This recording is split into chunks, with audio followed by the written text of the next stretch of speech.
नमस्कार. महाधुरळा यूट्यूब चॅनलमधून मी गुरु बाळमळे आपल्या सर्वांचं मनापासून स्वागत करतोय. कोल्हापूर महापालिकेत आता नवनवीन राजकीय घडामोडी आता घडू लागलेल्या आहेत.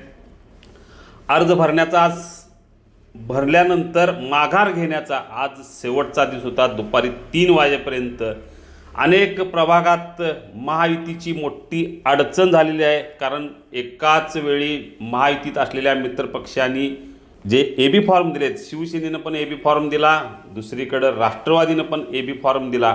आता मात्र माघार कुणी घ्यायची या संदर्भात मोठी घडामोड सुरू झाली आहे. या सगळ्या पार्श्वभूमीवर प्रभाग क्रमांक 4 मध्ये असलेल्या राष्ट्रवादीच्या उमेदवार योगिता कोडोलीकर या सकाळपासूनच नॉट रिचेबल आहेत. इथं शिवसेनेनं शुभांगी भोसले यांना एबी फॉर्म दिला, तर राष्ट्रवादीनं योगिता कोडोलीकर यांना एबी फॉर्म दिला होता. दोघांपैकी कुणी माघार घ्यायची यावरून 2 दिवस बरीच चर्चा सुरू होती. पण आता माघारीचा वेळ संपत आली आणि योगिता कोडोलीकर या नॉट रिचेबल आहेत. त्यामुळे आता या मतदारसंघात मैत्रीपूर्ण लढतीची शक्यता जास्त आहे.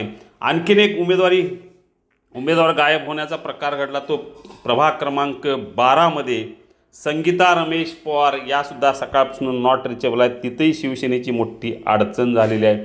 आता प्रभाग क्रमांक 12 मध्ये एका विभागात महायुतीचा उमेदवारच नसल्यामुळं अमृता सुशांत पवार यांना शिवसेनेच्या वतीनं पुरस्कृत करण्याची नामुष्की आता महायुतीवर येणार आहे.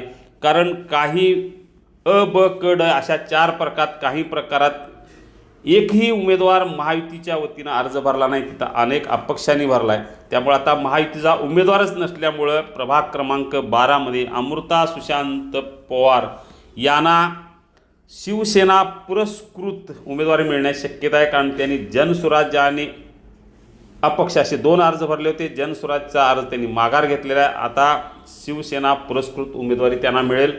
प्रभाग क्रमांक 4 मध्ये योगिता कोडोलीकर आणि शुभांगी भोसले या दोघेही मैदानात असण्याची चिन्ह जास्त आहेत. त्यामुळे तिथं मैत्रीपूर्ण लढत होणार हे जवळजवळ नक्की झालेलं आहे.